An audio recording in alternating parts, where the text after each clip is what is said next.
Think about the last time something you own broke.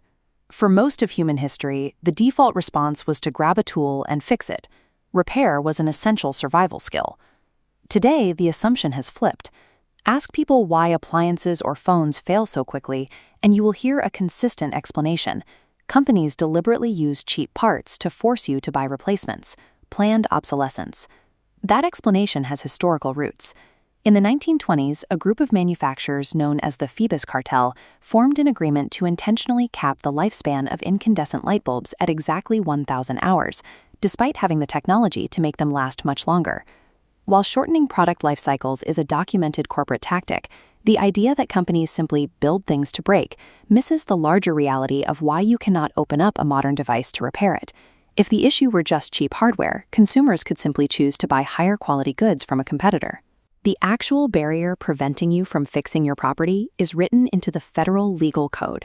In 1998, Congress passed the Digital Millennium Copyright Act. The legislation was drafted to address a specific and largely sympathetic goal: preventing the piracy of movies and music. The logic was straightforward. If a Hollywood studio placed a digital lock on a DVD to protect its copyrighted content, the new law made it a crime to break that lock. Hidden within Section 1201 of that act is a clause that broadly prohibits bypassing any digital lock, on any device, for almost any reason. It applies even if you are not stealing a single byte of protected media. Manufacturers quickly realized the potential of that wording. They started embedding tiny authentication chips into everyday products, starting with standard inkjet printer cartridges. If a user tried to refill their ink or install a cheaper third-party cartridge, the printer would refuse to operate.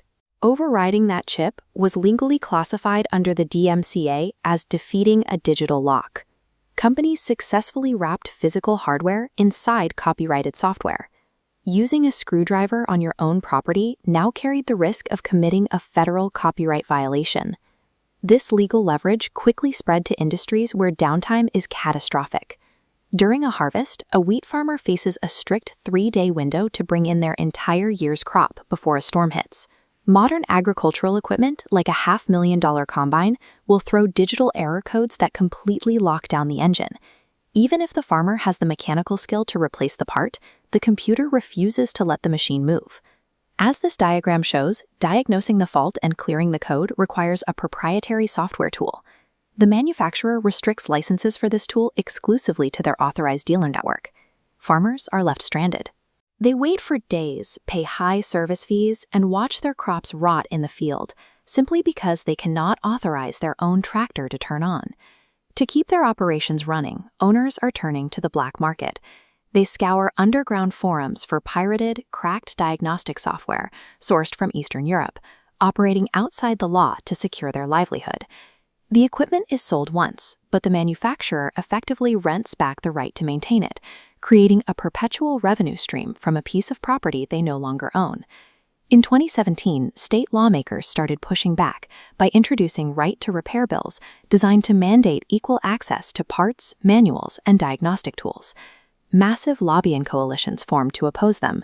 Phone makers, telecom carriers, auto manufacturers, and heavy machinery companies spent hundreds of thousands of dollars to crush the legislation. Industry representatives warned politicians that allowing the public to buy an official manual or replacement sensor would empower hackers and malicious actors. These unfalsifiable safety threats serve a specific function. They are deployed across nearly every state and industry as a legal moat, designed to protect highly profitable repair monopolies.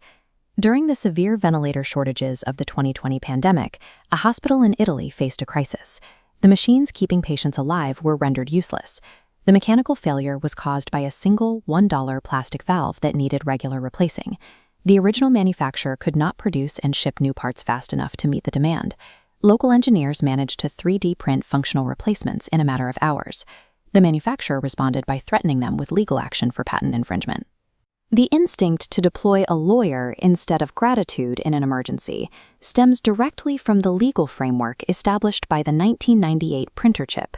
The same business logic used to control ink scales to restrict access to medical hardware. This architecture now controls nearly everything in your home. Smart thermostats, kitchen appliances, and fitness watches rely on code that can restrict their functionality remotely. The traditional definition of physical ownership guaranteed your right to use, modify, and repair an object. Today, you are purchasing a physical shell bundled with software. You are licensed permission to use it under a rigid set of digital terms. There has been legislative progress. New York, Colorado, and the European Union have successfully passed right-to-repair laws, forcing specific industries to share their parts and diagnostic tools. Yet every individual bill requires a massive fight. Manufacturers continue to heavily defend a system where consumer helplessness generates reliable, recurring revenue. The question we face now is whether physical ownership will survive at all, or if the items we buy will slowly convert into permanent leases, tightly managed by landlords we never agreed to meet.